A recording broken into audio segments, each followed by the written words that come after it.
The silent years. The galaxy had forgotten about Earth, and that was exactly how Commander Sarah Chen wanted it.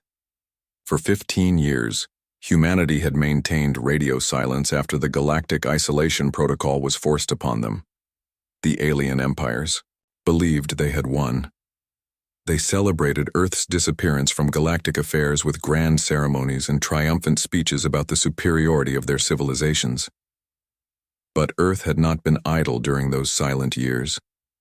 Deep beneath the surface of Luna, in vast underground complexes that stretched for kilometers, humanity had been preparing. Sarah Chen stood in the command center of Facility Omega, watching holographic displays that showed the progress of their greatest project. The woman who had once been Earth's youngest diplomatic attaché to the Galactic Council was now something entirely different. Her diplomatic uniform had been replaced by the dark blue of Earth's new military hierarchy, and her gentle approach to negotiation had hardened into strategic brilliance. The Helix Confederation had started it all. They were a collection of species that believed in genetic purity and technological supremacy. When humanity first made contact with the galactic community, the Helix saw them as primitive upstarts who needed to be put in their proper place. They had orchestrated the Terra mining incident, where human colonists on the outer rim were declared illegal settlers and forcibly removed from their homes. Hundreds of families had been separated, their children taken for educational purposes that everyone knew meant slavery. The Galactic Council had done nothing. They cited bureaucratic procedures and territorial disputes, but Sarah knew the truth. They were afraid of the Helix Confederation's military might, and humanity was expendable. Dr. Marcus Webb approached Sarah's position at the Central Command Station. He had been the lead scientist on Earth's most ambitious project, and the exhaustion showed in his weathered face. Marcus had worked 16-hour days for the past 5 years, driven by the memory of his daughter who had been taken during the Terra mining incident. "Commander, the Prometheus is ready for final systems testing," Marcus reported, his voice carrying both pride and apprehension. "All weapon systems are online, and the new shielding technology has exceeded our projections by 30%. Sarah nodded, her eyes never leaving the massive holographic representation of Earth's first battleship in over 2 decades. The UES Prometheus was unlike anything the galaxy had ever seen. While alien ships relied on brute force and overwhelming firepower, humanity had taken a different approach. They had studied every weakness, every flaw in alien technology that they had encountered during their brief time in galactic society. The ship was sleek and angular, its hull composed of a revolutionary metal that could absorb and redirect energy weapons. The propulsion system was based on quantum folding technology that allowed for near instantaneous travel across vast distances. But the most impressive feature was the adaptive AI system that could learn and counter enemy tactics in real time.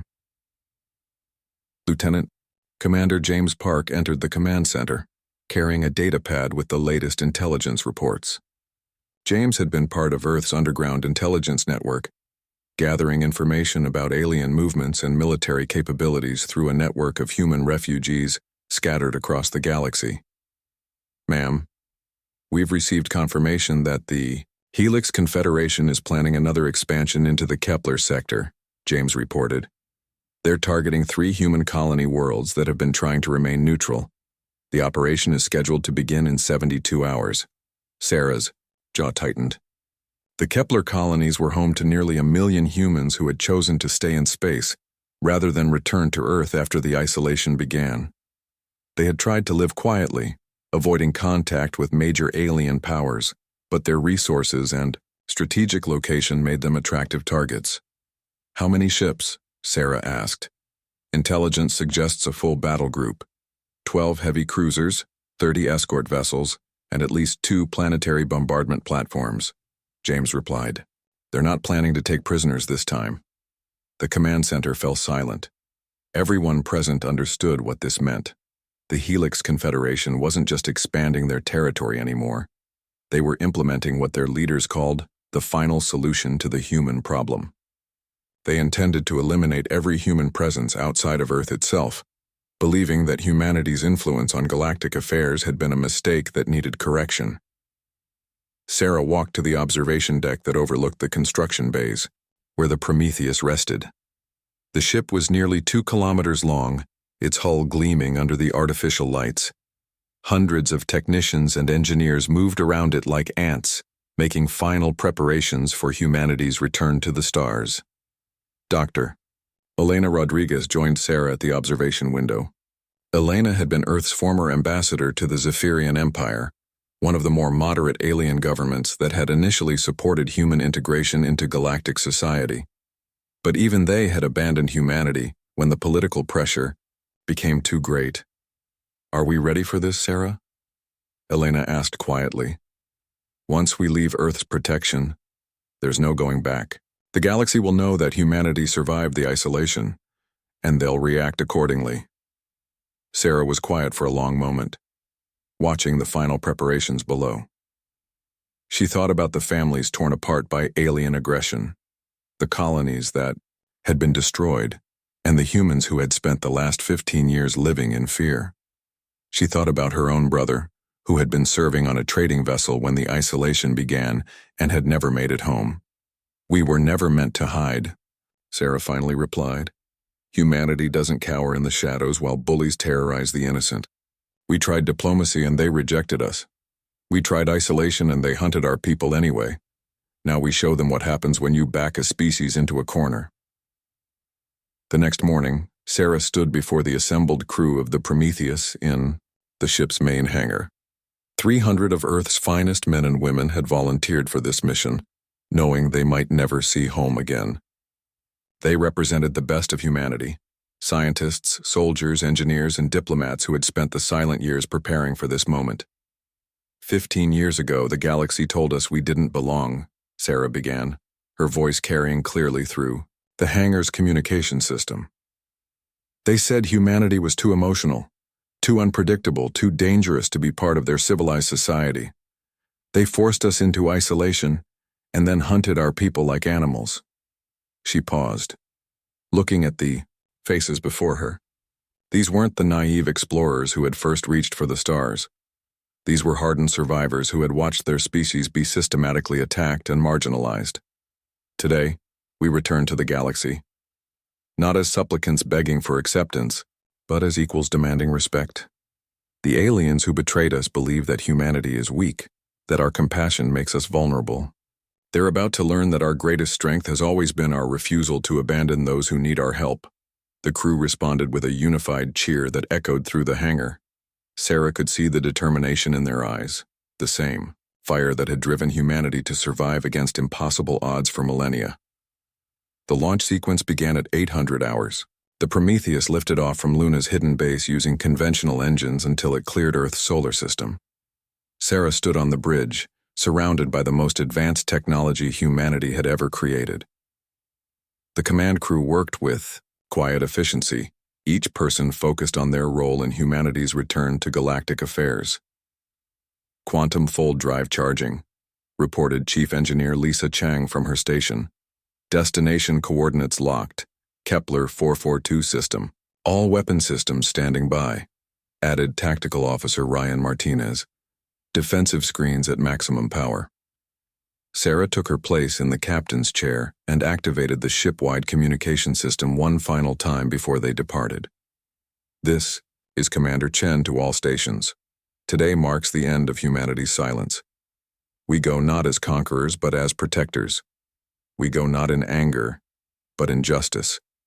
And we go with the full knowledge that the galaxy will never underestimate humanity again." The quantum fold drive engaged and the Prometheus vanished from Earth's solar system in a flash of brilliant light. Behind them, Earth continued its silent orbit around the sun, but the age of humanity's isolation was over. In the depths of space, alien sensor networks detected the massive energy signature of the fold drive activation. For the first time in 15 years, human technology had made a mark on galactic sensors. Emergency communications began flooding through alien command centers, all carrying the same impossible message. Humanity had returned to the stars. The reckoning begins. The Helix patrol fleet was completing its final approach to the Kepler 442 system when reality tore open in front of them. Space itself seemed to fold and twist, creating a brilliant cascade of energy that temporarily blinded their sensors. When the distortion cleared, an impossible sight greeted the alien commanders. A human battleship hung in space before them, its hull gleaming with an otherworldly luminescence. The UES Prometheus was unlike anything in their databases. Where Helix ships were bulky and intimidating, designed to inspire fear through sheer size, the human vessel was elegant and purposeful. Every line and curve spoke of advanced engineering and deadly intent. Admiral Kethvar, commander of the Helix battle group, felt his confidence waver for the first time in decades. His species, the Helix Prime, had conquered 17 systems through superior firepower and ruthless tactics. Their ships were twice the size of the human vessel, and they outnumbered it 12-1. But something about the way the Prometheus moved through space, with fluid grace that seemed to defy physics, made his tactical instincts scream warnings. On the bridge of the Prometheus, Commander Sarah Chen stood calmly as her crew reported the tactical situation. The alien fleet was exactly where intelligence had predicted, arranged in a standard Helix attack formation designed to overwhelm defenders through concentrated firepower. "Scan results complete, Commander," reported Lieutenant Sofia Vasquez from the sensor station. 12 heavy cruisers, 37 escort vessels, and 2 bombardment platforms. Total crew complement estimated at 40,000. Sarah nodded, her expression remaining neutral despite the overwhelming odds. The months of preparation and training had led to this moment. Everything they had learned about alien tactics, every weakness they had identified, every advantage they had developed would now be put to the test. "Open a communication channel to the Helix flagship," Sarah ordered. The main viewer flickered to life, showing the bridge of the alien command ship. Admiral Kethvar appeared on screen, his reptilian features twisted in what humans had learned to recognize as a Helix expression of disdain. His scales were a deep purple color that indicated high rank within their military hierarchy, and his eyes glowed with the artificial enhancements that all Helix officers received. "Human vessel." Kethvar's voice was translated through the universal communication protocols, though the mechanical tone couldn't hide the contempt in his words. "You are in violation of the Galactic Isolation Protocol. Return to your system immediately, or face the consequences." Sarah stepped forward, her hands clasped behind her back in a gesture that projected calm authority. "Admiral Kethvar, I am Commander Sarah Chen of the United Earthship Prometheus. You are ordered to withdraw from this system immediately and cease all hostile actions against human colonies." The alien admiral's laugh was a harsh sound that grated through the communication system. "You dare to give orders to the Helix Confederation? One primitive ship against an entire battle group? Your species learned nothing from your previous defeat." "On the contrary," Sarah replied, her voice steady and cold. "We learned everything we needed to know. The question is whether you're intelligent enough to learn from what happens next." She gestured to Lieutenant Commander Park, who activated the ship's tactical display. The holographic representation showed the positions of all vessels in the system, with targeting solutions already calculated for each alien ship. "This is your final warning, Admiral. Withdraw now, or face the consequences of your actions against innocent civilians." Kethvar's response was predictable. The Helix had never backed down from a fight, especially when they held overwhelming numerical superiority. His orders to open fire were transmitted across his fleet before the communication channel even closed. The alien attack came in waves exactly as Earth's tacticians had predicted. Plasma cannons erupted from the heavy cruisers, sending streams of superheated energy toward the Prometheus. The escort vessels launched salvos of quantum torpedoes, their warheads designed to tear through conventional shielding and hull armor. But the human ship didn't try to evade.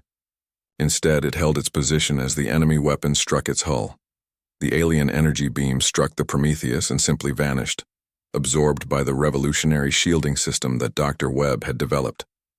The quantum torpedoes detonated against the ship's hull with spectacular explosions that produced no visible damage.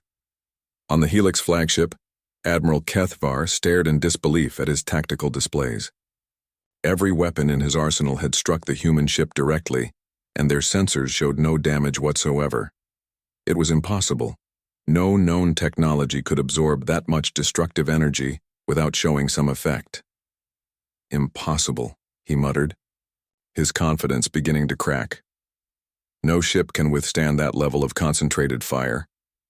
The Prometheus began to move, not with the ponderous acceleration of conventional ships, but with fluid grace that seemed to ignore the laws of physics. It flowed through space like liquid mercury, positioning itself between the Helix fleet and the human colonies they had come to destroy. Sarah Chen's voice cut through the silence on the alien bridge. Your weapons are impressive, Admiral, but they're based on outdated principles. While you spent the last 15 years celebrating humanity's defeat, we spent that time learning from our mistakes. The human ship's weapon systems came online, but they weren't the crude projectile weapons or simple energy beams that the aliens expected. The Prometheus deployed something entirely new, coherent energy manipulation technology that could target specific systems within enemy vessels. The first Helix cruiser simply stopped. Its engines went dead, its weapons powered down, and its life support systems switched to emergency backup. The ship was completely intact, but utterly helpless. The second cruiser suffered the same fate, then the third. One by one, the massive alien warships were rendered powerless without a single shot being fired that could be detected by conventional sensors. Admiral Kethvar felt fear for the first time in his long military career. His species had conquered dozens of worlds through superior technology and ruthless tactics, but they had never encountered anything like this. The humans weren't just defeating his fleet, they were demonstrating a level of technological advancement that made the Helix look primitive by comparison. How are they doing this? Demanded his tactical officer, a young Helix warrior whose scales had turned pale with shock. Before Kethvar could respond, his own ship shuddered as the human technology targeted his flagship. The bridge lights flickered and multiple system warnings began flashing across their displays. But instead of shutting down their ship completely, the humans left their communication systems active. Commander Chen's image appeared on every screen in the Helix fleet simultaneously, addressing the 40,000 alien crew members directly. Soldiers of the Helix Confederation, she began, her voice calm but carrying unmistakable authority. For too long, your leaders have told you that strength comes from the ability to destroy others. They have convinced you that conquest and domination are the natural order of things. Throughout the disabled fleet, alien crew members listened with growing unease. This wasn't how warfare was supposed to work.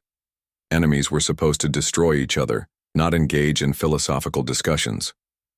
Today, you learn that true strength comes from the ability to protect others. Humanity has returned to the galaxy not as your conquerors, but as guardians of those who cannot defend themselves. Your weapons are useless against us, your numbers mean nothing, and your threats are empty. Sarah paused, letting her words sink in. On dozens of alien ships, career soldiers who had never questioned their orders began to wonder if everything they had been taught was wrong. But we are not your enemies unless you choose to make us so. Stand down your weapons, withdraw from this system, and no harm will come to you. Continue your aggression against innocent people, and you will discover that humanity's patience has limits. Admiral Kethvar struggled to regain control of the situation. His career, his reputation, and his species' military dominance were all crumbling around him. But pride and conditioning ran deep in Helix culture, and admitting defeat to humans was unthinkable. You may have disabled our ships temporarily, he broadcast to the human vessel, but reinforcements are already en route. 3 full battle fleets are converging on this system. Your single ship cannot stand against the entire Helix military. Sarah Chen's expression didn't change, but something in her eyes suggested that she had been hoping he wouldn't choose the path of continued resistance. Admiral, you've made your choice. What happens next is the consequence of that decision. The Prometheus began to change. Its hull shifted and reconfigured, revealing weapon systems that had been hidden beneath retractable armor plating. The ship's energy signature spiked dramatically as systems that had been held in reserve came online. But most disturbing of all, the human vessel began to multiply. What had appeared to be a single ship revealed itself to be something far more sophisticated.